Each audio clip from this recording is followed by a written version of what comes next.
대전 중구 원동시장. 도시의 번화가와는 한참 떨어진 좁은 골목 안쪽 작은 시장. 초봄의 저녁 공기가 아직 겨울 끝자락에 찬 기운을 품고 있다. 가게마다 셔터가 하나둘 내려가고 낡은 형광등 아래 반짝이는 채소와 생선, 고소한 기름 냄새가 퍼지는 튀김 가게 앞에 노란 불빛만이 어렴풋이 시장을 지키고 있었다. 그 한쪽 작은 반찬 가게 앞, 굵은 주름이 깊게 패인 할머니가 무심히 김치를 다듬는다. 손끝이 트고 갈라진 데다 손등은 붉게 부어 있었다. 그 앞에 검은 점퍼를 입은 두 남자가 섰다. 한 사람은 팔짱을 끼고 있었고 다른 한 사람은 할머니를 내려다보며 입술 한쪽을 천천히 올려 비죽이 웃는다. 어르신, 벌써 몇 번 말씀드렸잖아요. 장사하려면 좀 알아서들 하셔야죠. 할머니는 고개를 살짝 돌렸을 뿐이었다. 주걱 같은 손으로 계속 배추를 다듬으며 나직하게 한마디를 뱉는다. 우리 돈 없어. 하루 먹고 하루 사는 장사인데. 말끝이 흐르자 남자는 어깨를 으쓱했다. 웃음인지 경고인지 모를 그 표정으로 허리춤에 손을 얹은 채 고개를 갸웃거렸다. 그거야 우리 사정은 아니잖아요, 어르신. 할머니의 눈동자가 잠깐 흔들렸지만 이내 고개를 푹 숙였다. 말을 더 이어가지 않았다. 이런 대화는 오늘만 있었던 게 아니었으니까. 그 전에도 그리고 내일도 똑같을 거라는 걸 이미 알고 있었다. 시장 사람들은 이미 눈치채고 있었다. 그 검은 점퍼 남자들이 골목을 돌며 가게마다 관리비를 요구하고 있다는 것. 관리라는 이름으로 매달 돈을 걷고 있다는 것. 처음에는 몇몇만 털렸다. 혼자 소리내기엔 너무 약한 가게들. 나이든 생선가게 할머니, 오래된 튀김집을 지키는 중년 부부, 그리고 시장 구석 노점상 몇 사람. 그러다 점점 더 넓어졌다. 가게 하나하나 문 두드리며 묻는다. 이번 달 관리비 준비하셨죠?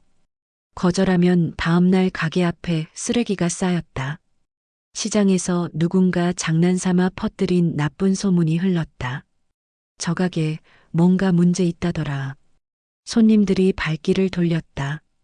어느 날엔 새벽에 누군가 상점 셔터에 페인트를 뿌리고 갔다. 장사 접어라. 대놓고 때리진 않았다. 그럴 필요도 없었다. 두세 번이면 사람들은 알아서 고개를 숙였다. 시장은 좁았다.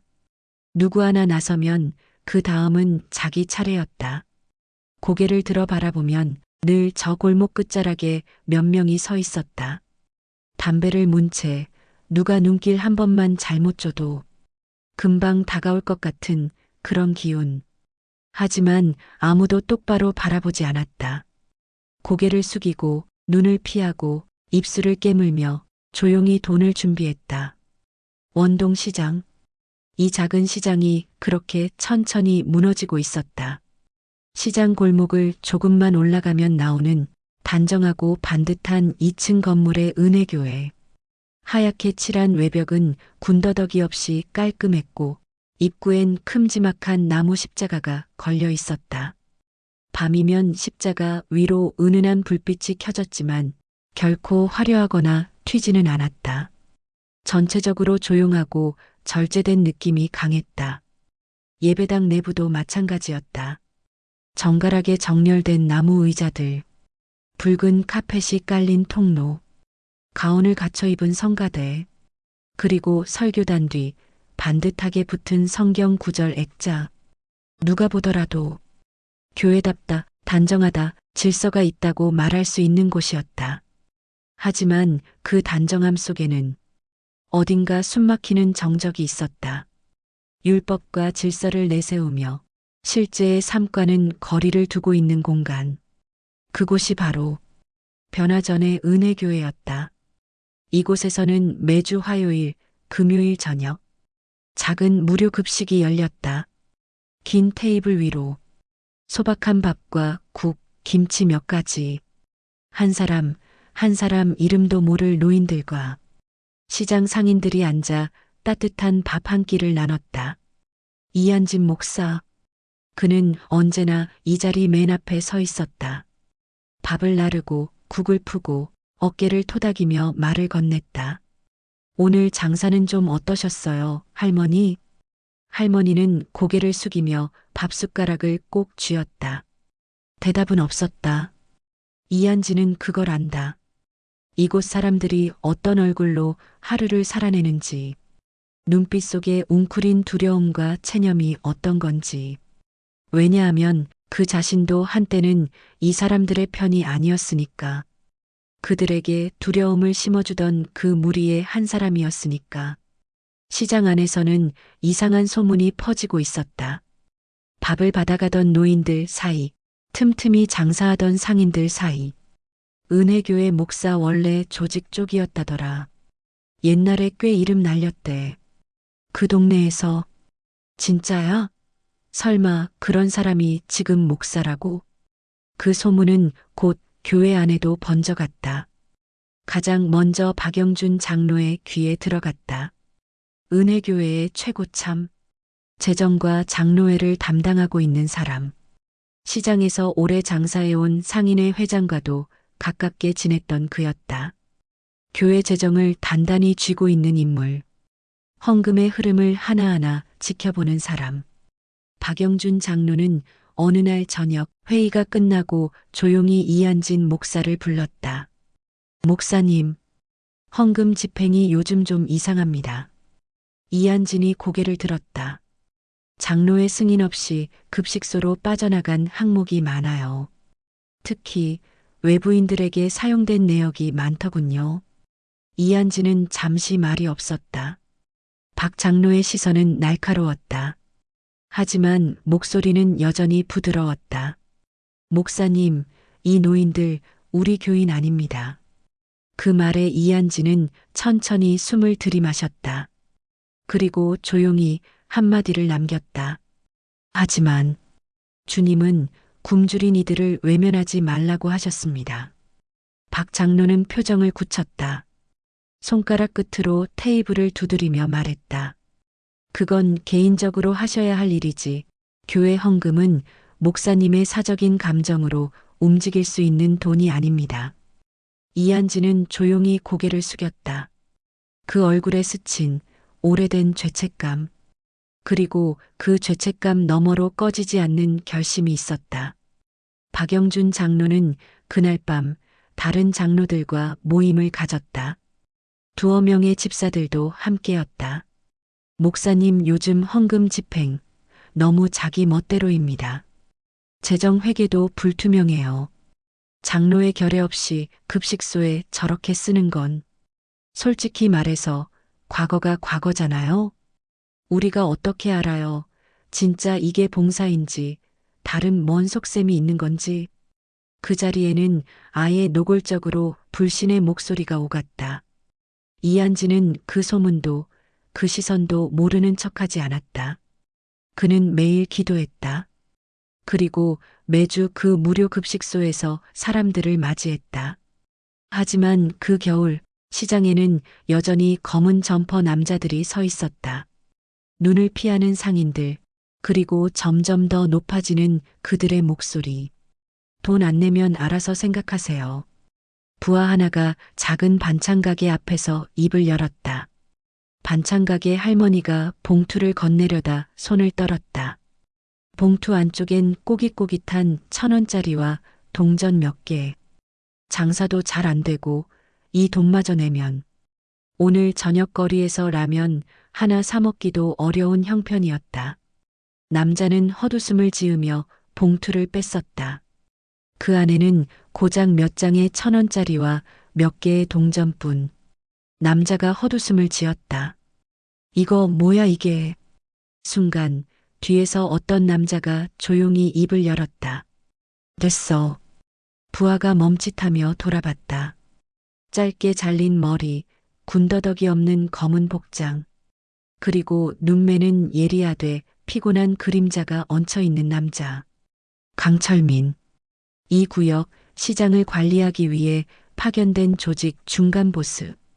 몇 달 전부터 이 시장도 관리를 시작한 그에게 오늘은 단순히 정기적인 수금일 중 하루였다. 철민은 말없이 담배를 꺼내 물고 라이터를 켰다.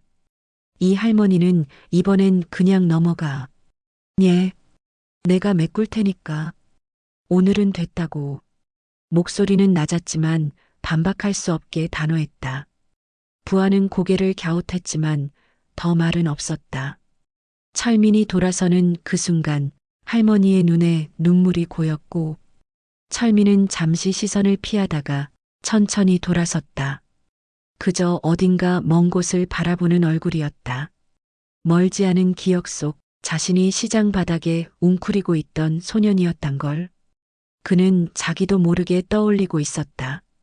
별거 아닌 장면인데 왜 이렇게 갑갑하지? 그는 그 감정을 애써 지워내려는 듯 담배를 깊게 빨아들였다. 부하가 조심스레 물었다. 형님, 기분 안 좋으신 거예요? 아니다. 일 끝내고 돌아가자. 짧게 대답하고 그는 시장 골목을 천천히 빠져나갔다. 그러나 철민은 자신도 모르게 느끼고 있었다. 그 속에서 무언가 알 수 없는 감정이 뒤틀리고 있었다. 이게 자기가 바라던 모습이었나? 자기가 지키고 싶었던 세상이 이런 거였던가? 그날 밤, 철민은 오래도록 잠을 이루지 못했다. 허름한 원룸 창밖, 가로등 불빛 아래로 먼지가 흩날렸다. 가만히 눈을 감았다. 하지만 뇌리 깊은 곳에 박힌 그날의 장면은 여전히 또렷하게 살아 움직이고 있었다. 그날도 그랬다. 동이 트기도 전 강상구는 낡은 작업화를 들고 조용히 현관을 나섰다. 무릎이 튼튼하지 않다고 병원에서 몇 번이나 경고를 받았지만 그에게는 일할 수 있는 오늘이 그 무엇보다 중요했다. 겨우 초등학생이던 아들 철민이 아침마다 졸린 눈으로 아빠 언제 와? 하고 물으면 그는 언제나 웃으며 말했다. 점심 먹고 일 마치고 해지기 전엔 꼭 올게. 그러나 그 약속은 지켜지지 않았다. 강상구는 철거 지역에서 일하던 공사 인부였다. 안전모에는 낡은 스티커 하나가 붙어 있었고 작업복은 언제나 시멘트 가루로 범벅이었다. 하지만 그는 절대 투덜대지 않았다. 먹고 살려면 해야지. 그 한마디에 모든 피곤과 먼지가 덮였다. 점심시간이면 다른 도시락 뚜껑을 조심스레 열고 김치 한 조각에 밥을 아껴 먹었고 단무지 하나에도 세상 다 가진 것처럼 웃었다. 누구보다 조심스럽게, 누구보다 묵묵하게 살았던 사람. 하지만 그날 예고도 준비도 없던 폭력적인 철거 작업이 시작되던 날 그를 막아선 것은 철거 현장을 감시하던 조직의 그림자. 넌 공사만 하면 돼. 괜히 나서지 마. 그는 물러서지 않았다. 작은 목소리로 말했다. 사람이 다치잖아요. 그 말 한마디에 작업복을 입은 그의 몸이 순식간에 땅바닥에 쓰러졌다. 그 누구도 막지 않았다. 그 누구도 병원을 부르지 않았다. 그리고 한참 뒤 작은 발소리가 그 곁에 다가왔다. 아들 철민이었다. 아빠, 아빠 일어나요. 철민은 아버지의 손을 흔들었다. 아무런 대답이 돌아오지 않았다. 그날 그 소녀는 세상을 처음으로 원망했다. 그리고 오랜 시간이 흐른 후 그 장면은 다시 은혜교회 마당에서 아들의 눈앞에 떠오르게 된다. 무너진 벽틈 사이로 쏟아진 먼지와 피, 아버지의 손이 축 늘어져 땅바닥을 긁던 모습, 옆에서 울부짖던 어린 자기 자신, 그 광경을 그때 그 자리에 있었던 어떤 남자의 눈빛을 철민은 잊은 적이 없었다. 다만 외면하며 살아왔을 뿐이었다. 직접 손에 피를 묻히기 전까진 자신이 그 사람들을 향해 나설 힘도 그럴 자격도 없다고 스스로를 속이며 버텼다. 그러나 이제 그 남자가 목사라는 이름으로 이 거리 한가운데 서서 굶주린 사람들에게 밥을 나눠주고 있었다. 은혜교회. 철민은 그곳을 향해 천천히 걸었다. 손끝이 저릿하게 떨렸다. 걸음이 더뎠다. 이게 정말 자기가 기다려온 기회인지 확신할 수 없었기 때문이었다. 이한진. 입안에서 그 이름을 굴려보았다. 내 아버지가 피 흘리며 쓰러졌던 그날, 곁에서 아무 말 없이 바라보던 남자. 아버지가 죽어가던 그 현장에서 말리지도 막지도 않았던 그 사람. 나는 아직도 내가 그 자리에 있었던 걸 기억해. 철민의 눈이 천천히 교회 간판을 올려다봤다. 은혜교회. 평화와 사랑을 전한다는 문구가 간판 아래 희미하게 적혀 있었다. 철민은 주머니 속 주먹을 꽉 쥐었다.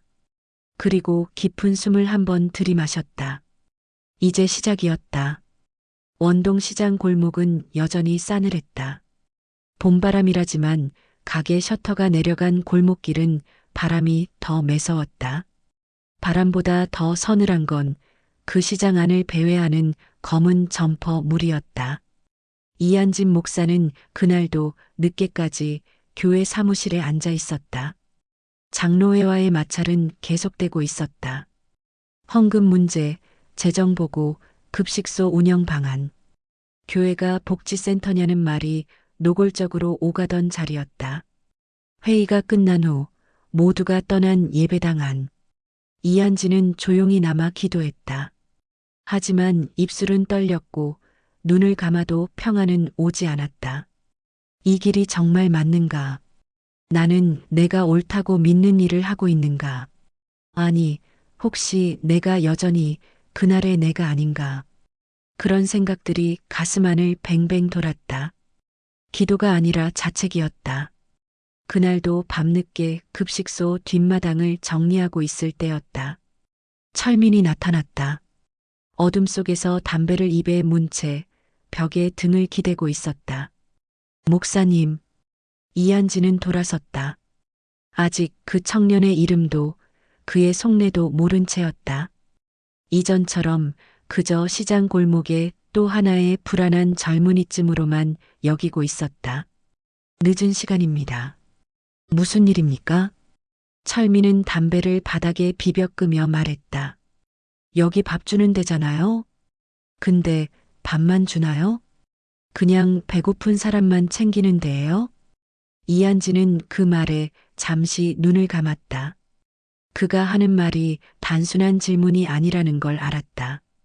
누구든 필요하면, 밥이 필요한 사람도, 마음이 지친 사람도 누구든. 철민은 코웃음을 쳤다. 마음이 지쳤다고요? 그거 목사님이 제일 잘 알겠네요. 이한진은 가만히 바라봤다. 철민은 눈을 피하지 않았다. 아주 오래전 일이에요. 철민이 말을 이었다. 철거 현장이었죠. 대전 둔산 쪽 재개발 지역. 거기서 한 남자가 죽었어요. 맞아 죽었죠. 아무도 도와주지 않았어요. 아무도. 이한진의 얼굴이 굳어졌다. 그날의 기억이 그가 애써 묻어둔 오래된 장면이 서서히 아주 천천히 어둠 속에서 기어오르는 것 같았다. 그 아저씨 아들이 있었어요. 철민은 천천히 말을 이었다. 어린애였어요. 아버지 피 속에 주저앉아서 울고 울고 아무도 못 알아볼 정도로 울었죠. 이한진의 목이 메었다. 하지만 아무 말도 하지 못했다. 목사님. 철민이 고개를 들었다. 그 눈빛은 차갑고 동시에 어딘가 지쳐 있었다. 그 자리에 목사님도 있었잖아요. 기억 안 나십니까? 이한진은 숨을 들이쉬었다. 입술이 떨렸다. 그날 그 아이가 저입니다. 철민은 덧붙였다. 아버지를 잃었던 그 아이가 지금 당신 앞에 서 있어요. 이한진은 그 자리에서 한 발짝도 움직이지 못했다. 심장 쪽에서 천천히 뭔가가 무너져 내리는 느낌이었다. 그 얼굴, 그 눈빛, 그 꾹 담은 입술, 그리고 잊을 수 없는 그 울음. 한동안 아무것도 들리지 않았다. 시장 골목의 소음도, 주변 사람들의 움직임도 한순간 정지된 화면처럼 멈춰버렸다. 이한지는 철민을 보며 자신이 숨겨두고 살았던 한 조각 기억과 다시 마주하고 있었다.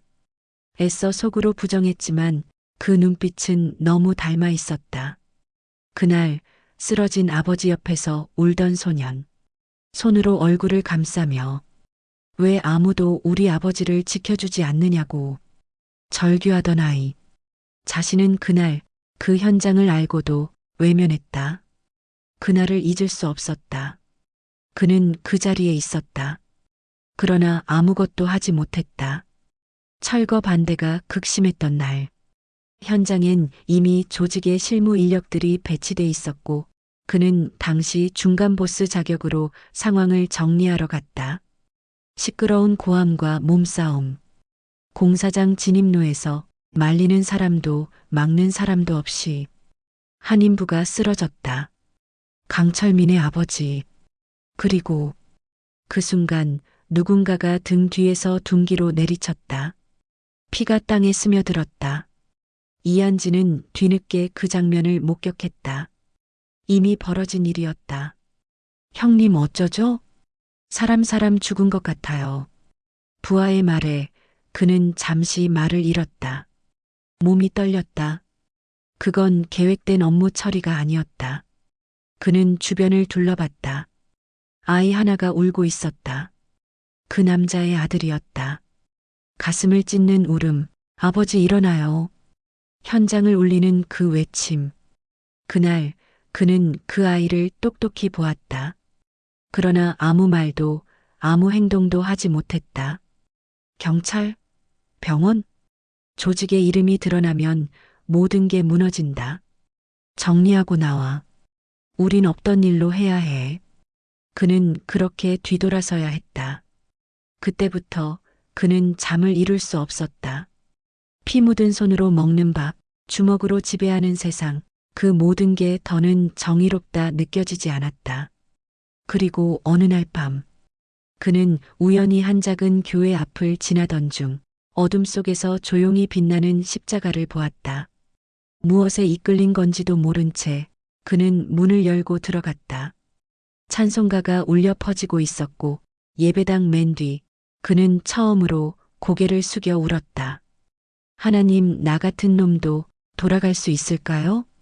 그날 이후 그는 조직에서 물러났다. 죽을 뻔한 밤도 도망치듯 떠난 도시도 있었지만 그는 살아남았다. 그리고 지금 그날 울던 소년이 다 자라 다시 눈앞에 나타났다. 하나님, 그는 속으로 조용히 부르짖었다. 이제라도 마주하겠습니다. 이제라도 그 아이 앞에 무릎 꿇겠습니다. 강철민은 흥분한 채 다시 말을 이어갔다. 몰랐다고 할 건가요? 제가 이 시장에 온 이유가 뭔지 아십니까? 당신 때문이에요. 여기에서 당신이 목사 노릇하며 살아간다는 소문을 들었어요. 아무것도 책임지지 않았다는 것도. 이한지는 고개를 숙였다. 아무 말도 할 수 없었다. 어떤 변명도 어떤 해명도 지금 이 청년 앞에서는 공허할 뿐이었다. 전 복수하려고 왔어요. 철민의 목소리가 낮아졌다. 아버지 대신 당신이 뭘 잃어보지 못했다면, 그 아픔이 뭔지 모른다면 제가 알려주려고. 이한지는 그 말을 듣고도 고개를 들지 못했다. 그 말이 틀리지 않다는 걸 그는 알고 있었다. 철민은 돌아섰다. 그러나 그 밤 그 말은 이한진 목사의 가슴 속에서 오래도록 진동하고 있었다. 기도를 하려 했지만 입을 열 수 없었다.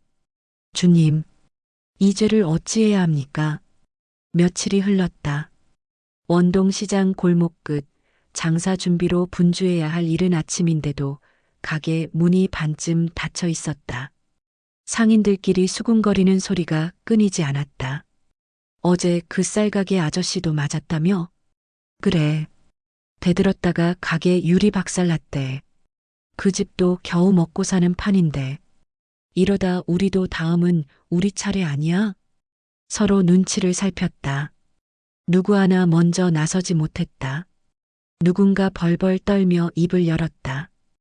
은혜교회 목사님한테 말해보면 어떨까? 무슨 소리야? 그 사람 그런 일 나설 사람이 아니야. 근데 급식소 하는 거 보면 그래도 우리 편 아니겠어? 아무도 대놓고 대답하지 못했지만 눈빛들은 이미 교회 쪽을 향해 있었다. 그날 저녁 이한진 목사는 교회 안급식소 뒷마당에서 식사 준비를 하고 있었다. 자원봉사자 몇 명이 분주하게 움직이고 있었다. 그때였다. 생선가게 주인 김노인은 허리를 굽힌 채 조심스레 다가왔다. 손엔 낡은 모자를 쥐고 눈치를 보며 목사님 잠깐 말씀 좀. 이한진은 그 얼굴을 보자마자 무언가 심상치 않음을 직감했다. 김어르신 무슨 일이십니까? 김노인은 주변을 살피고 낮은 목소리로 말했다. 시장에 요즘 들어 낯선 놈들이 돈을 요구하고 있습니다. 가게들 하나하나 돌면서 우리 같은 늙은이들 상대로 이건 너무하잖아요. 이한진은 고개를 끄덕이며 더 자세히 들으려 다가섰다. 그때 김노인이 멋쩍게 웃으며 덧붙였다. 다들 무서워서 말도 못 꺼내는데 그냥 목사님이라면 혹시 뭐라도. 말끝을 흐렸다. 무언가 기대를 건 듯하지만 그 기대가 부담스러운 사람의 표정이었다.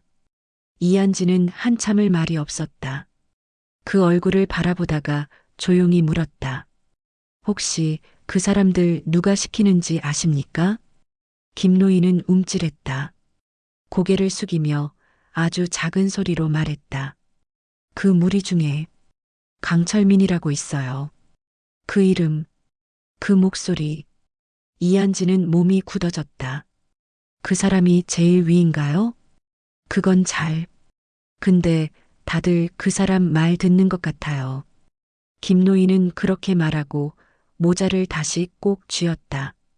고개를 숙인 채 뒷걸음질 쳤다. 이한진은 남겨진 채 뒷마당 한가운데에서 한참 동안 꼼짝하지 못했다. 주님, 이 일이 제 욕심입니까?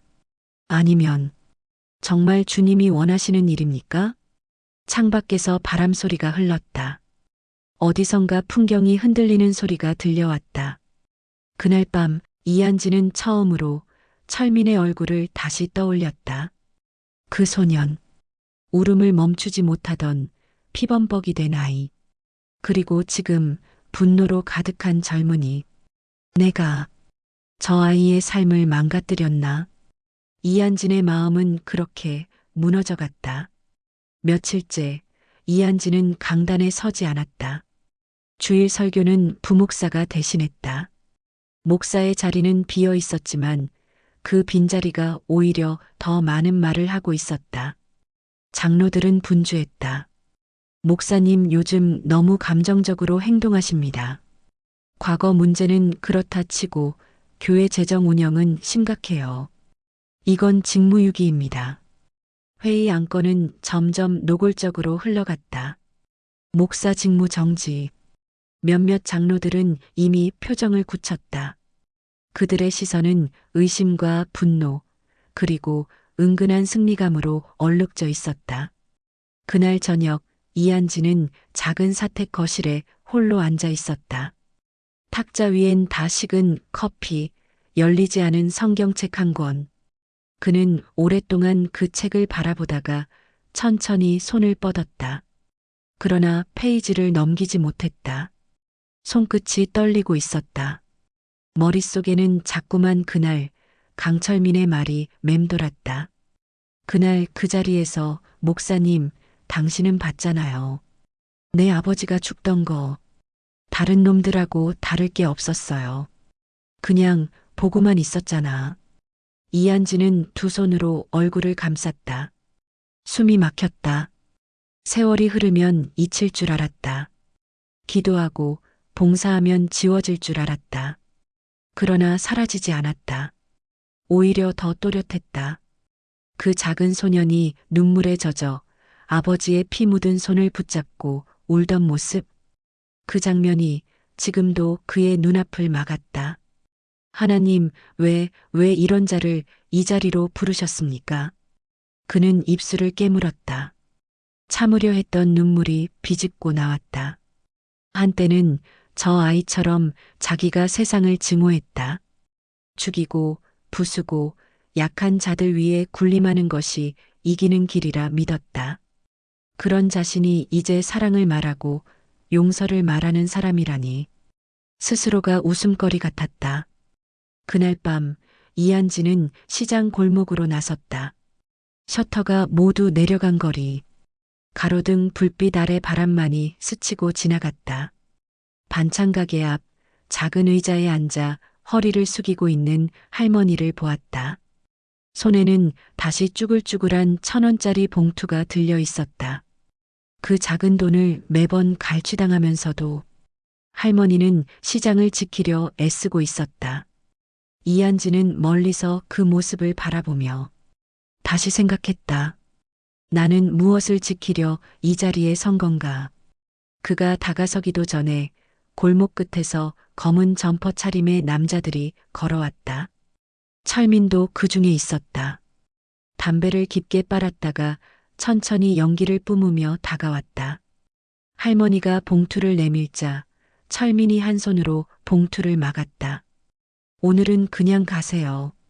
내일 또 오면 되니까. 남자 하나가 퉁명스럽게 물었다. 철민형, 왜요? 철민은 대답하지 않았다. 잠깐 이한진과 눈이 마주쳤다. 둘 다 아무 말이 없었다. 시장엔 바람 소리만 가득했다. 그날 밤 은혜교회 긴급 장로의 소집. 이한진은 조용히 숨을 들이켰다. 모든 시선이 그에게 쏠려 있었다. 그의 죄, 그의 과거, 그의 연약함. 그 앞에 숨을 곳은 없었다. 그는 깊은 목소리로 말했다. 그래서 숨지 않으려 합니다. 제 과거를 덮지 않겠습니다. 그 죄를 여기서 지우려 하지 않겠습니다. 회의실 안이 조용해졌다. 박영준 장로조차 말문이 막혔다. 이한지는 그 누구보다 차분하게 앉아 있었다. 하지만 주님은 저 같은 죄인도 일으키셨습니다. 그래서 저는 이 자리에서 계속 기도하고 그분이 제게 주신 이 사람들 곁을 지킬 겁니다. 회의실 안은 무겁게 가라앉아 있었다. 박영준 장로가 먼저 침묵을 깼다. 목사님, 지금 그 말 책임질 수 있습니까? 이한지는 조용히 고개를 끄덕였다. 네. 저는 그 죄를 부인하지 않습니다. 하지만 그 죄를 덮으려고 피하려고 이 자리에 있는 게 아닙니다. 장로 중 한 명이 혀를 찼다. 그래서 그 죄를 이 교회에서 갚으시겠다는 겁니까? 우리 헌금으로? 우리 교인들의 신앙으로? 다른 장로가 고개를 끄덕이며 거들었다. 시장 사람들이나 조직 애들 걱정할 시간 있으면 교인들 믿음부터 챙기세요, 목사님. 말이 거세졌다. 공격의 방향이 선명했다. 교회, 헌금, 체면. 그들이 지키고 싶은 것은 그것이었다. 이한지는 차분하게 다시 말했다. 그래서 말씀드립니다. 제가 물러나는 게 이 교회의 뜻이라면 저는 따르겠습니다. 하지만 제 마음 안에서는 여전히 주님이 말씀하십니다. 가난한 자들에게 복음을, 억눌린 자들에게 자유를 전하라고. 박영준 장로가 한숨을 쉬었다. 손가락으로 탁자 위를 두드리며 천천히 말했다. 목사님, 이거 심파 아닙니다. 현실이에요. 교회는 교회답게 돌아가야 합니다. 목사님이 감정에 휘둘려서 헌금을 마음대로 집행한다면 그게 무슨 질서입니까? 네. 그 부분은 인정합니다. 이한지는 낮게 그러나 단호하게 고개를 끄덕였다. 그래서 앞으로 장로님들께 헌금 사용 내역을 모두 보고하겠습니다.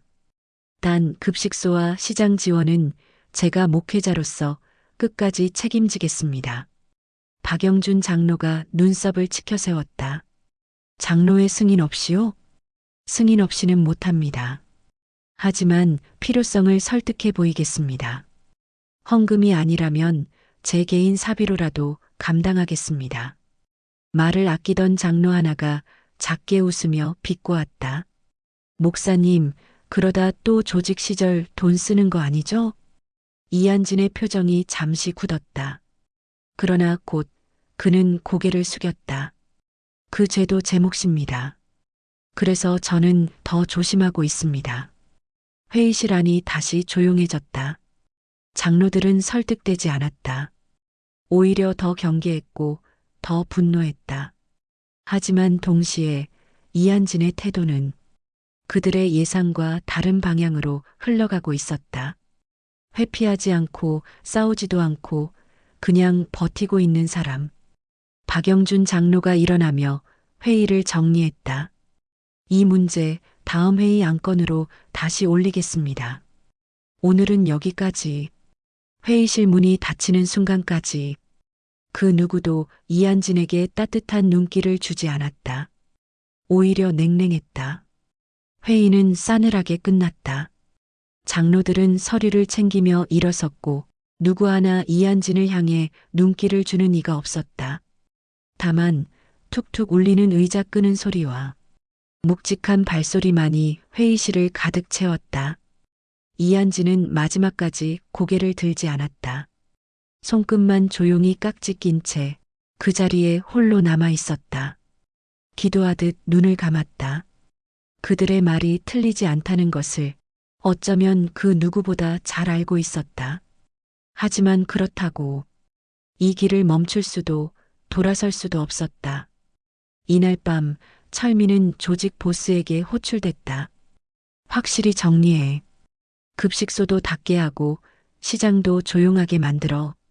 철민은 고개를 끄덕였지만 눈빛은 흔들리고 있었다. 알겠습니다. 그러나 그 흔들림은 이미 그의 안에서 작은 금이 가고 있다는 신호였다. 시간이 흘러 평소와 다름없는 주일 오후 예배당 안은 이상하리만큼 조용했다. 찬송가가 울려 퍼지고 말씀도 끝이 났다. 그러나 그날따라 회중석의 공기는 어딘가 묵직했다. 기도하는 이들의 손끝이 살짝 떨리고 몇몇 사람들은 아예 고개를 숙인 채 눈을 마주치지 않았다. 예배를 마친 이한진 목사는 언제나처럼 조용히 성경을 덮었다. 그러나 그의 눈에도 그 묘한 공기가 느껴졌다. 장로석 쪽 박영준 장로가 눈을 감고 있었다. 팔짱을 낀 채 오래된 불편함을 숨기지 못하는 표정이었다. 잠시 후 그 정적을 깨는 목소리가 박영준 장로의 자리에서 천천히 흘러나왔다. 목사님, 교인들의 시선이 그를 향했다. 박영준은 천천히 자리에서 일어나 마이크 앞으로 걸어왔다. 그는 숨을 고르며 잠시 말을 멈췄다. 그리고 회중을 바라봤다. 마치 오래 준비된 말을 꺼내기 위해 마지막으로 망설이는 사람처럼 우리가 함께 이 교회를 세워온 지 벌써 몇십 년이 지났습니다. 믿음으로 정직하게 그렇게 지켜왔다고 저는 믿습니다. 몇몇 고개를 끄덕이는 교인들. 그러나 대부분은 입술을 다문 채 침묵하고 있었다. 박영준은 말을 이었다. 그런데 요즘 참 마음이 어렵습니다. 교회 재정 문제, 헌금 사용 문제, 장로회의 승인 없이 목사님 혼자 결정하신 일들이 적지 않습니다. 그의 말투는 여전히 조심스러웠지만 단어 하나하나에 단단한 의도가 담겨 있었다. 시장 상인들, 급식소 운영, 그분들 다 존중합니다. 이해도 해요. 하지만 여기는 교회입니다. 교회에 질서가 있습니다. 이한진은 그 자리에서 조용히 고개를 들었다. 그러나 그 표정에서 분노나 당황은 보이지 않았다. 그저 깊이 눌러앉은 피로와 오래된 슬픔. 박영준은 마지막 말을 삼키다시피 꺼냈다. 이 문제를 더 이상 두고 볼 수 없습니다. 그는 고개를 살짝 숙였다. 그리고 다시 마이크를 잡은 손에 힘을 주었다. 교회 내 규례에 따라 담임 목사님의 사임을 요구합니다. 이번엔 예배당 안에서 숨을 삼키는 소리가 분명하게 들렸다. 누군가는 손수건으로 눈을 닦았고 누군가는 자리에서 몸을 돌렸다. 이한지는 천천히 숨을 내쉬었다. 그리고 미소도 눈물도 없는 얼굴로 그들의 시선을 가만히 받아냈다. 이한지는 잠시 입을 다물고 회중을 천천히 둘러보았다. 고개를 숙인 사람들, 똑바로 그를 바라보는 사람들, 그리고 두 눈을 질끈 감은 이들도 있었다. 그는 마이크 앞으로 걸어갔다. 목소리는 여전히 낮고 단정했다. 예, 장로님의 말씀 잘 들었습니다. 그 한마디가 회의장의 공기를 더욱 무겁게 만들었다. 이 자리에 계신 여러분, 저는 이 교회에 부임하면서 주님 앞에서 하나만 다짐했습니다. 어떤 상황에서도 주님의 뜻대로 그분이 기뻐하시는 목회자가 되겠다고요. 그의 손이 약간 떨렸지만 목소리는 흔들리지 않았다. 저는 여러분이 아시는 대로 부끄러운 과거가 있습니다. 그 사실을 숨기지 않았습니다. 세상에서 폭력으로, 위협으로 누군가의 삶을 짓밟는 일에 관여했던 사람입니다. 교인들 중 몇몇이 얼굴을 들지 못하고 주먹을 쥔 채 떨고 있었다. 그래서 저는 하나님께서 저 같은 사람도 쓰실 수 있다면 그분이 가장 아파하시는 자리에 서야 한다고 믿었습니다. 그는 잠시 눈을 감았다. 그리고 조용히 깊이 숨을 들이켰다. 그래서 이 급식소를 시작했습니다. 그래서 시장의 어르신들과 함께 밥을 나누었습니다. 돈 때문이 아닙니다. 헌금의 문제가 아니라 주님의 마음을 따르고 싶었을 뿐입니다. 그 순간 뒷자리에 앉아있던 한 할머니가 작은 목소리로 중얼거렸다. 목사님 덕에 우리가 겨우 숨쉬며 살았는데. 하지만 그 목소리는 곧 장로들의 싸늘한 시선에 묻혀버렸다. 박영준 장로가 다시 말을 이었다. 목사님, 그런 개인적인 의도는 이해합니다. 하지만 교회는 질서가 있어야 합니다. 감정만으로 운영될 수는 없습니다. 다른 장로 한 명도 고개를 끄덕이며 말을 보탰다. 헌금은 성도들의 정성입니다. 목사님이 마음대로 결정하실 수 있는 게 아닙니다. 이한지는 한참을 아무 말 없이 서 있었다. 그리고 조용히 고개를 끄덕였다. 예, 알겠습니다. 장로회에서 그렇게 결정하신다면 그 결정을 따르겠습니다. 순간 예배당 안에서 몇몇 교인들의 숨죽인 흐느낌이 들렸다. 하지만 한 가지만 부탁드립니다. 이한지는 그 자리에 서서 다시 회중을 둘러보았다. 제가 이 자리를 떠난다고 해도 부디 급식소만은 이 시장 어르신들 밥 한 끼만은 계속 이어가 주십시오.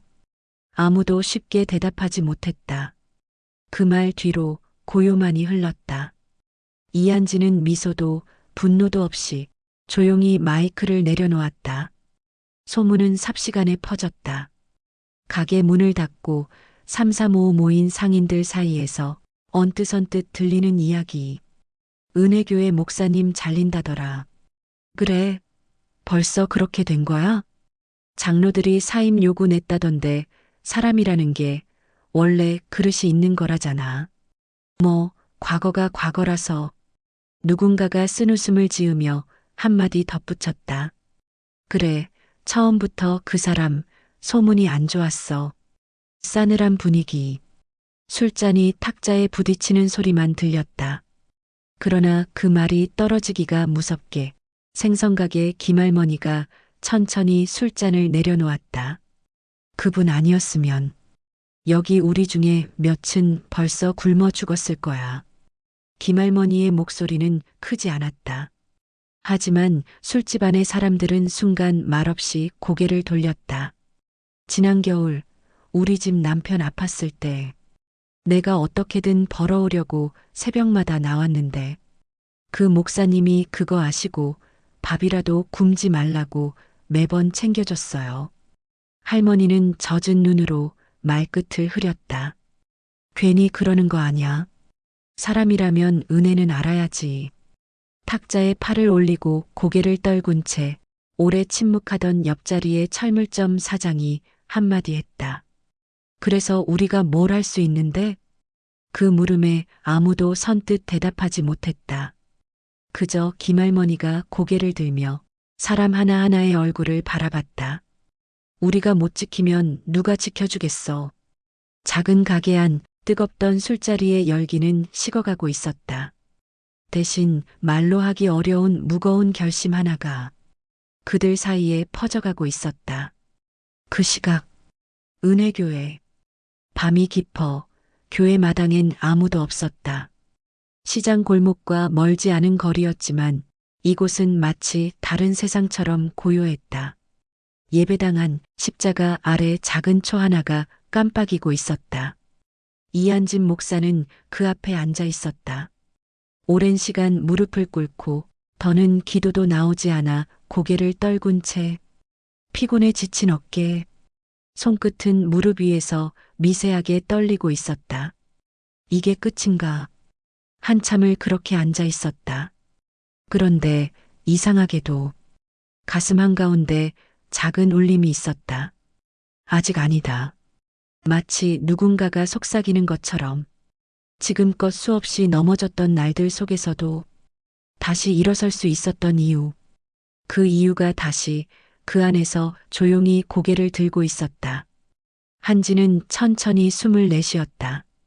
눈을 감고 자신의 두 손을 가만히 맞잡았다. 내가 버텨야 한다. 내가 먼저 포기하면 이 사람들은 누구에게 기대겠는가. 예배당 천장에 형광등이 꺼진 채 십자가 아래서 깜빡이는 작은 초 하나. 그 빛이 그 밤 유난히 더 길게 타오르고 있었다. 같은 시각 철민은 시장 입구 작은 포장마차에 앉아 있었다. 잔속에 맥주가 반쯤 남아 있었다. 형님, 솔직히 이래도 되는 겁니까? 그 앞에 앉아 있는 건 같은 조직의 젊은 부하였다. 한참 동안 철민을 눈치 보던 녀석. 뭐가? 형님이 자꾸 시장 쪽 살살 봐주잖아요. 다 아는데 조직 애들도 다 느껴요. 철민은 한참 담배를 물고 있다가 조용히 시선을 돌렸다. 너 말 조심해.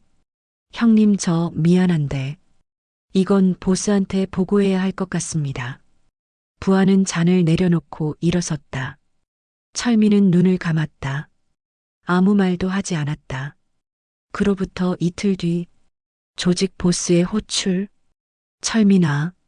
말투는 여유로웠다. 그러나 손가락 사이에서 탁탁 라이터를 반복해 켜고 끄는 손놀림이 날카로웠다. 시장 말야. 너 거기서 뭔 짓 하고 다니냐? 철민은 입술을 다물었다. 그러나 보스는 웃지 않았다. 상인들 봐준다고? 너 지금 내가 어디 있는지 모르는 거 아니지? 정리해. 너한테 마지막 기회 줄게. 다 정리해. 철민은 고개를 숙였다. 네. 그러나 그 고갯짓은 순순한 복종이 아니었다. 그 안에서 어딘가 부러진 것, 또 어딘가는 무너져가는 소리가 들렸다. 분명 지금이라면 모른 척할 수도 있었다. 그냥 고개 숙이고 조직의 말대로 다른 사람들처럼 목사도 시장도 상인들도 다 잊고 살아가면 되는 거였다. 편하게 아무것도 책임지지 않고. 그런데 그 골목 한 구석 까맣게 얼어붙은 기억 하나가 조용히 몸을 파고들었다. 아버지가 쓰러졌던 밤, 울면서도 아무것도 할 수 없었던 어린 자신, 그 차가운 골목 바닥에 홀로 웅크리고 있던 작은 그림자. 그때 나도 지켜줄 사람이 필요했었다. 철민은 천천히 고개를 들었다. 눈앞에 비친 시장 골목, 작은 가게들, 주름진 손, 비틀거리는 허리, 그 모든 것이 그날의 골목과 겹쳐졌다. 그리고 그는 아주 작게 그러나 단단하게 중얼거렸다. 이번에는 내가 그냥 넘기지 않는다. 집으로 돌아가는 길, 그냥 달려들면 끝이다. 죽을 수도 있다. 천천히 그는 생각을 정리했다. 증거가 필요하다. 조직을 넘어설 방법이. 손이 저절로 바지 주머니로 향했다. 낡은 청바지 안쪽 감춰두었던 작은 USB. 하나가 손끝에 걸렸다. 언젠가를 대비해 조심스레 모아두었던 자료들. 부하들의 녹취, 시장 주변의 보호비 장부 사진, 그리고 은혜교회를 노리고 짠 계획서 일부. 철민은 천천히 USB를 꺼내 주먹 안에 쥐었다. 손바닥이 땀에 젖어 있었다. 이걸 꺼내는 순간 나도 돌아갈 수 없다. 그러나 망설이지 않았다. 이제 그는 단 한 번도 그날 골목 어귀에 웅크렸던 자신을 배신하고 싶지 않았다. 이번에는 내가 누군가를 지키는 쪽에 서야 한다. 그런데 이상하게 두렵다는 생각보다 이제는 더 이상 이렇게 살 수 없다는 생각이 더 컸다. 철민은 다시 USB를 바라보았다. 경찰? 아냐. 그들도 일부는 조직하고 얽혀 있다. 괜히 넘겼다가 자료가 사라지고 자기는 길거리에서 시체로 발견될지도 몰랐다. 목사님, 철민은 입술을 깨물었다. 오히려 이한진이라면, 그 사람이라면 끝까지 버티겠다고 다짐한 그 사람이라면 자신을 무너지지 않게 붙잡아줄지도 몰랐다. 밤 9시 은혜교회 예배당 불은 이미 꺼져 있었고 사무실 한 귀퉁이만 희미하게 불이 켜져 있었다. 이한진 목사는 작은 책상 앞에 앉아 있었다. 편안한 양복 차림, 하지만 얼굴은 하루 종일 매서운 바람을 맞은 듯 피곤해 보였다. 목사님, 철민이 조심스럽게 문을 두드리며 들어섰다. 이한진은 고개를 들었다. 그리고 놀란 듯 미간을 좁혔다. 철민 씨? 이 시간에 무슨 일이십니까? 철민은 잠시 주저했다. 가슴속이 요동쳤다. 과연 이걸 꺼내야 하는 걸까? 그러나 그는 천천히 손바닥 위에 USB를 올려놓았다. 이거 조직 내부 자료입니다. 목사의 눈이 조심스럽게 USB로 향했다. 많이 고민했습니다. 철민의 목소리는 잠겨 있었다. 처음에는 목사님을 무너뜨리려고 왔습니다. 이한진은 조용히 고개를 끄덕였다. 그 사실을 이미 알고 있었다는 듯. 철민은 계속 말했다. 근데 시장을 보면서, 급식소를 보면서, 그리고 잠시 목이 메었다. 어린 시절의 제 자신을 보는 것 같았습니다. 목사의 눈이 미세하게 떨렸다. 그러나 그는 아무 말 없이 기다렸다. 이번엔 그냥 넘기지 않기로 했습니다.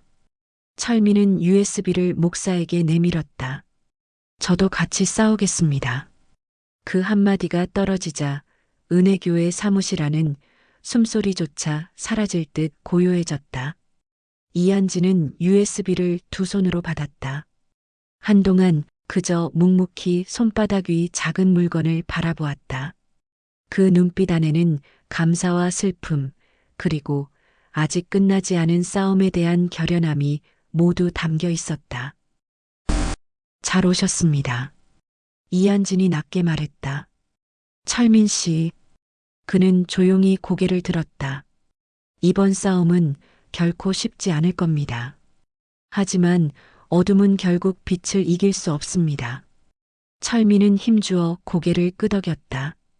두 남자, 한때는 상처를 남기고 떠났던 과거와 이제는 서로를 붙잡고 버텨야 할 현재를 마주하고 있었다. 이한진은 손을 모았다. 한참을 그렇게 있다가 천천히 입을 열었다. 그리고 철민 씨, 그날 나는 분명히 멈출 수 있었습니다. 하지만 겁이 났습니다. 내가 가진 걸 잃게 될까 두려워서 내가 옳다고 믿는 걸 행동으로 옮기지 못했습니다. 그의 목소리는 떨렸다. 그 선택이 당신 아버지의 죽음으로 이어졌습니다. 진심으로 사과합니다. 철민은 고개를 숙였다. 손이 떨리고 있었다. 이한진이 말을 이어갔다. 나도 오랫동안 도망쳤습니다. 내 죄를, 내 부끄러움을. 하지만 이제는 더는 도망치고 싶지 않아요. 철민 씨, 미워해도 좋습니다. 원망해도 좋습니다. 그 모든 감정을 다 품고서라도 이제 당신 인생을 제대로 살아가기를 바랍니다. 둘은 오래도록 말이 없었다. 대신 열린 창문 틈 사이로 바람만이 조용히 사무실을 쓸고 지나갔다. 한참 뒤 철민이 천천히 고개를 들었다. 눈가에 맺힌 눈물. 저도 이제 아버지에게 부끄럽지 않게 살겠습니다. 이한진은 미소 지었다. 아주 오래 걸렸지만 마침내 둘은 서로를 이해했다. 이틀 뒤 교회 사무실. 둘은 다시 마주 앉았다. 작은 탁자 위에 놓인 USB. 철민은 그걸 바라보다가 조심스레 입을 열었다. 이걸 그냥 경찰에 넘기면 끝날 줄 알았습니다. 그런데 경찰 쪽에도 정보가 새는 구멍이 있다고 하더군요. 이미 누가 우리를 감시하고 있을 수도 있어요. 이한진은 조용히 고개를 끄덕였다. 조직이 지금껏 이렇게 오래 버틴 건 그들만의 힘 때문이 아닐 겁니다. 네. 그래서 이걸 기자에게 넘기려 합니다. 철민은 메모 하나를 꺼냈다. 예전 후배 중에 지금은 지역 독립언론 중부포커스에서 일하는 기자가 있습니다. 진심으로 받아줄 친구입니다. 이한진은 잠시 생각에 잠기더니 결심한 듯 고개를 끄덕였다. 며칠 뒤 교회 근처 카페. 조끼에 낡은 가방을 맨 기자가 도착했다. 이름은 홍서진. 과거 사회운동도 했던 인물로 지금은 지역 고발 전문 독립언론에서 일하고 있다. 이한진은 모자를 푹 눌러쓰고 안쪽 자리에서 그를 맞았다. 이건 생각보다 큽니다. USB를 받아든 홍서진은 눈이 반쯤 커졌다. 이 정도면 경찰도 못 건드리는 사람 이름이 나오는데요. 그러니까 함부로 쓰면 안 됩니다. 그럼 어떻게 하자는 거죠? 일단 시장 상인들 중심의 실제 피해 사례부터 기사화해 주세요. 보도 타이틀은 원동시장, 조직폭력 피해 실태. 상인들이 어떻게 살아가는지를 먼저 보여주세요. 기자는 고개를 끄덕였다. 공감부터 끌어낸다 좋습니다. 그리고 나중에 한 방에 정리하자는 거군요. 이한진은 미소 지었다. 맞습니다. 이번엔 우리 쪽에서 판을 짭니다. 중부포커스 온라인판 일면에 대문짝만한 기사가 올라왔다. 굶거나 돈을 내거나. 대전 원동시장의 두 번째 선택. 매달 관리비를 내야 장사를 할 수 있는 시장입니다. 반찬가게, 생선가게, 떡집, 옷수선소 모두 그 돈을 걱정하며 하루를 버팁니다. 그리고 그 옆에 자리한 허름한 교회. 은혜교회는 굶는 상인과 노인들을 위해 급식소를 운영하고 있습니다. 하지만 지금 교회도 시장도 위기에 처했습니다. 익명 인터뷰와 함께 주름진 손으로 떡을 빚는 청년, 김치를 다듬는 할머니의 흐릿한 사진이 실려 있었다. 기사 아래는 댓글이 순식간에 쌓였다. 이거 우리 동네 맞지? 저 생선가게 할머니 알아. 진짜 맛있게 구워주시는데. 은혜교회 감사합니다. 응원합니다. 그날 이후 시장 골목은 묘하게 들떠 있었다. 낯선 사람들이 작은 손편지를 들고 시장을 찾았다. 힘내세요. 우리가 보고 있어요. 반찬가게, 생선가게, 떡집에 하나둘 따뜻한 메모지와 작은 선물들이 놓였다. 심지어 한 유명 유튜버가 카메라를 들고 시장 골목을 돌아다니기 시작했다. 여러분, 여기가 요즘 핫한 대전 원동시장입니다. 보시죠. 시장분들이 장사를 못하고 눈치만 보는 이유가 뭔지. 그리고 이 조그만 교회, 은혜교회 급식소도 같이 지켜봅시다. 인터뷰를 요청받은 야채가게 최 씨 아저씨는 떨리는 목소리로 말했다. 여기 없으면요, 우리는 그냥 굶어요. 급식소로 카메라가 향하자 허름한 공간 안에선 자원봉사자들이 김을 굽고 국을 끓이며 분주히 움직이고 있었다. 그들의 얼굴에는 두려움도 자부심도 동시에 떠올라 있었다. 급식소 벽 한쪽에는 어느새 형형색색 포스트잇이 빼곡히 붙어 있었다. 혼자 아니에요. 은혜교회 시장 끝까지 함께합니다. 당신들의 밥 한 끼가 우리의 희망입니다. 포스트잇은 날마다 늘어났다. 아이들 손글씨로 써진 것도 있었다. 할머니, 힘내세요. 엄마가 김치 사러 가자 했어요. 기사가 터진 지 사흘째 밤. 시장 골목이 비어가는 시간. 그늘진 모퉁이에 검은 차가 멈춰섰다. 문이 열리며 검은 점퍼를 입은 남자들이 쏟아져 나왔다. 오늘로 끝낸다. 시장, 교회, 다 쓸어버려. 조직은 더 이상 수를 세지 않았다. 남은 건 힘뿐이었다. 이들은 계획했다. 시장에 들어가 가게들을 부수고 급식소를 엉망으로 만들고 누군가 한두 명이라도 다치게 만들면 다시 예전처럼 공포가 시장을 지배할 거라고. 그것이 그들의 방식이었다. 그 시각, 은혜교회 급식소 안. 이한지는 상인들과 마지막 준비를 하고 있었다. 누구도 겁내지 않았다. 떡집 청년은 커다란 국자를 들고 있었고 생선가게 할머니는 굳게 입을 다물고 서 있었다. 목사님, 우린 준비됐어요. 우리 터전은 우리가 지키는 겁니다. 이한지는 한 명 한 명 바라보았다. 가난한 삶, 힘겨운 하루하루. 하지만 그 누구보다 단단한 이 사람들이었다. 그리고 그들 앞에 철민이 나타났다. 낡은 점퍼를 입고 주머니에 두 손을 찔러 넣은 채 저도 있습니다. 떡집 청년이 물었다. 형님, 위험할 텐데요? 철민은 담담히 대답했다. 이래봬도 조직 짬밥 10년 차요. 가오가 있지. 웬만한 놈들한텐 안 집니다. 짧은 웃음소리가 급식소 안을 맴돌았다. 시장 입구가 요란하게 흔들렸다. 철문이 발로 걷어차였다. 조직원들이 골목 안으로 밀려들어왔다. 일부 상인들은 겁에 질려 뒷걸음쳤지만 급식소 앞에 모인 이들은 한 걸음도 물러서지 않았다.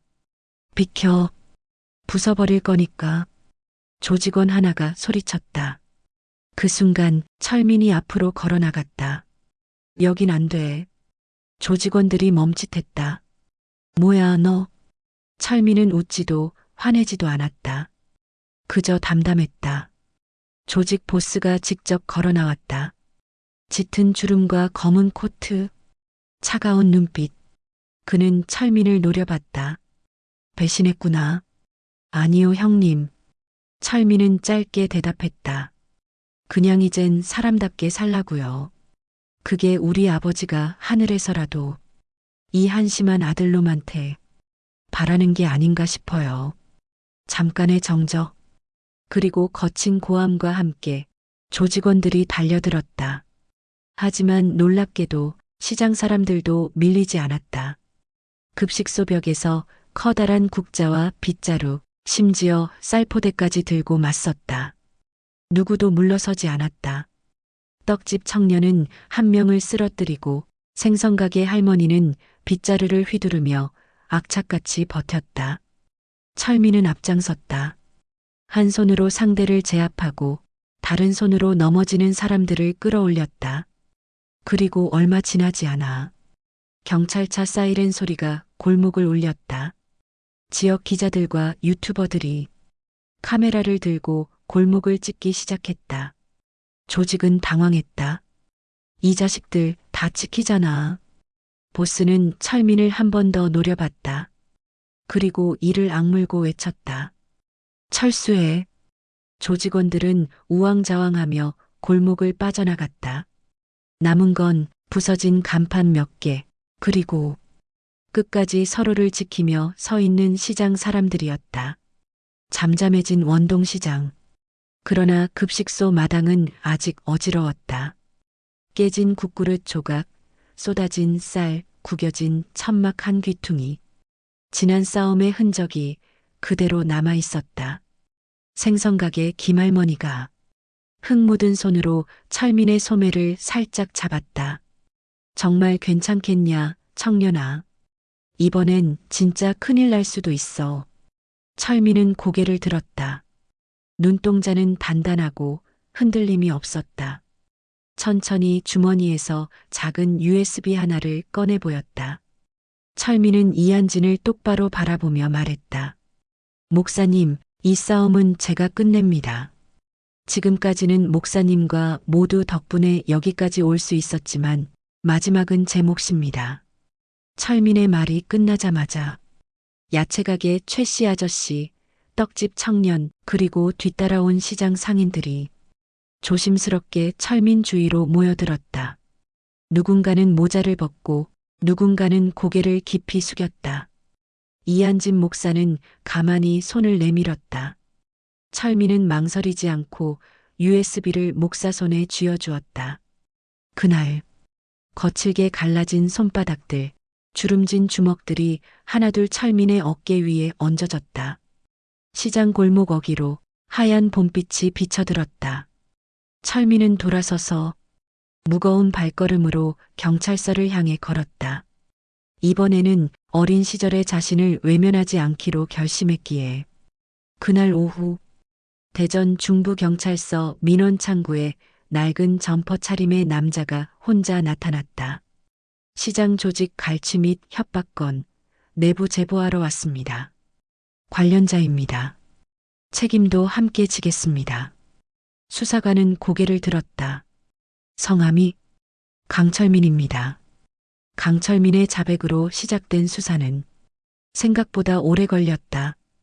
단순한 시장 폭력 조직이 아니라 그 뒤에 숨어있던 부패 권력까지 수면 위로 끌어올리는 싸움이었기 때문이다. 초기에는 증거가 부족했다. 자료 일부는 이미 파기됐고 관련자들의 입은 굳게 닫혀 있었다. 그러나 철민이 제출한 USB와 이한진 목사가 지역 언론과 손잡고 흘려보낸 시장 상인 연대문과 실명 진술서가 기폭제가 되었다. 그 불씨는 곧 경찰청 내부 감사로 번졌다. 수년간 묵인되어 온 조직의 폭력, 그리고 조직의 뒤를 봐주며 돈을 받아 챙기던 중부서 강력계 이모 경정은 결국 구속되었다. 거물급 간부의 체포에 내부는 발칵 뒤집혔다. 이 경정은 평소 시장 한두 군데쯤 조용하면 좋지 않냐 며 웃어넘기던 사람이었다. 하지만 그 시장에는 매일 살아가는 사람들이 있었고 침묵 속에서 울던 이들이 있었다. 조직은 중심을 잃었다. 보스는 도피 중 중국에서 체포되었고 대전지검은 강력 범죄수사부를 중심으로 연루된 하부 조직원 27명을 일괄 기소했다. 하지만 그 모든 진실을 열어젖히는 데엔 누군가의 결단이 필요했다. 법원은 강철민에게 징역 2년, 집행유예 없이 실형을 선고했다.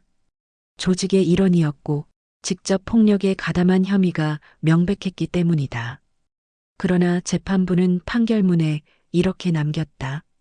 피고인은 누구보다 잘못을 알고 있었고 자발적 내부 고발로 전체 수사의 핵심적인 실마리를 제공했다. 그 용기는 한 사회가 다시 숨 쉴 수 있도록 만든 첫걸음이었다. 형량은 무겁지도 가볍지도 않았다. 그러나 철민은 조용히 받아들였다. 감옥에서는 말이 없었다. 신문만 읽고 책을 읽었다. 가끔 편지가 오면 조심스럽게 한 글자씩 답장을 썼다. 전 괜찮습니다. 이제야 제가 제 인생의 주인이 된 것 같아요. 조직이 사라진 자리에는 새로운 연대가 들어섰다. 원동시장은 상인회를 새로 꾸렸고 법률 상담소도 여전히 운영 중이었다. 무너질 듯 흔들렸던 그 교회, 그 시장, 그 사람들. 이제는 조금씩 서로를 지켜주는 공동체가 되어 있었다. 그렇게 얼음같이 차갑던 겨울이 2번 지나고 2년 후 대전 중구 원동시장 초여름 아침 햇살이 부드럽게 골목을 감싸고 있었다. 바람은 따뜻했고 가게 셔터들은 느긋하게 열리고 있었다. 반찬 가게 앞에는 붉은 깍두기와 초록 배추김치가 나란히 놓였고 떡집에서는 방금 쪄낸 인절미 냄새가 은은하게 퍼져나왔다. 원동시장은 변했다. 서늘했던 공기 대신 조용한 활기가 골목골목을 채웠다. 시장 입구에는 우리 시장 함께 지킵시다. 라는 새하얀 편말이 붙어 있었다. 누가 세운 건지는 몰랐다. 하지만 모두가 알았다. 그 문장은 이곳을 지키기 위해 싸웠던 사람들의 마음이었다. 무료 급식소도 여전히 열리고 있었다. 하지만 더 이상 무료 급식이라는 팻말은 없었다. 대신 작은 나무 팻말 하나. 필요한 만큼 가져가세요. 남은 만큼 나누세요. 줄지어 선 사람들의 얼굴엔 서먹한 미안함 대신 조심스럽지만 따뜻한 웃음이 배어 있었다. 배고픔을 채우는 곳이 아니라 사람을 품는 공간으로 바뀐 것이었다. 은혜교회는 변함없이 시장 언덕 위에 있었다. 그러나 겉모습은 예전과 달라졌다. 화려했던 십자가 조명은 내려졌다. 대신 교회 벽 한켠에는 우리는 상처 입은 이웃과 함께 걷습니다. 은혜는 나누는 것입니다. 라는 조용한 문구가 새겨져 있었다. 주일 예배도 달라졌다. 정장과 구두를 차려입은 교인 대신 시장 상인들, 청년 노동자들, 노숙자들도 자연스럽게 드나들었다. 교회 마당 한켠에는 작은 장터가 열렸다. 남은 과일, 직접 기른 채소들, 직접 만든 물건들이 필요한 만큼 가져가세요라는 종이 한 장 아래 펼쳐져 있었다. 박영준 장로를 비롯해 과거 헌금과 명예에 집착하던 장로들은 대부분 교회를 떠났다. 그 자리는 급식소 봉사로 손에 굳은 살이 박힌 이들, 시장 일을 함께한 이들, 진짜 이웃으로 살아온 이들이 채웠다. 설교는 짧아졌다. 하지만 더 깊어졌다. 은혜는 받은 사람이 자기 것으로 움켜쥐는 것이 아닙니다. 흘려보낼 때, 흔들리면서도 포기하지 않을 때, 그것이 진짜 은혜입니다. 이한진 목사의 목소리는 변함없이 조용했지만 그 울림은 예전과 비교할 수 없을 만큼 단단했다. 그리고 그날 시장 골목 입구에 한 남자가 조심스럽게 발을 디뎠다. 검은 모자에 수수한 청바지 차림, 살짝 여인 얼굴. 하지만 눈빛만큼은 예전보다 훨씬 맑고 힘찼다. 강철민. 그가 골목을 걸어 들어오자 시장 상인들은 잠시 일을 멈추고 바라봤다.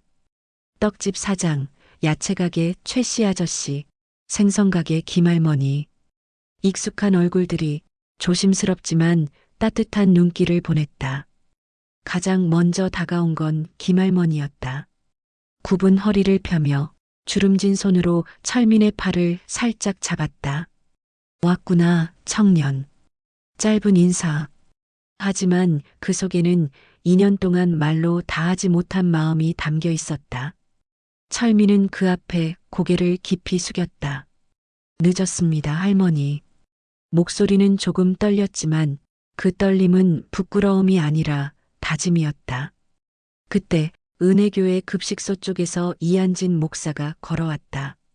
하얀 셔츠, 검은 바지, 그리고 여전히 고요하지만 단단한 눈빛. 목사는 서둘지 않았다. 천천히 한 걸음씩 철민 쪽으로 다가왔다. 강철민 씨. 짧게 부르는 그 소리에 철민은 천천히 고개를 들었다.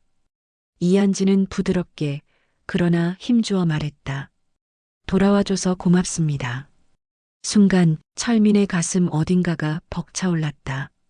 어떤 용서의 말도, 어떤 긴 설교도 필요 없었다. 그 한마디, 돌아와줘서 고맙다. 철민은 눈을 감았다가 뜨며 조용히 고개를 끄덕였다. 그리고 아주 작게, 그러나 진심을 담아 대답했다. 저야말로 이 시장이, 이 교회가 저를 받아줘서 고맙습니다. 그날 저녁, 은혜교회 마당에서는 작은 시장 음악회가 열렸다. 낡은 기타, 어설픈 드럼. 하지만 웃음과 박수는 진심이었다.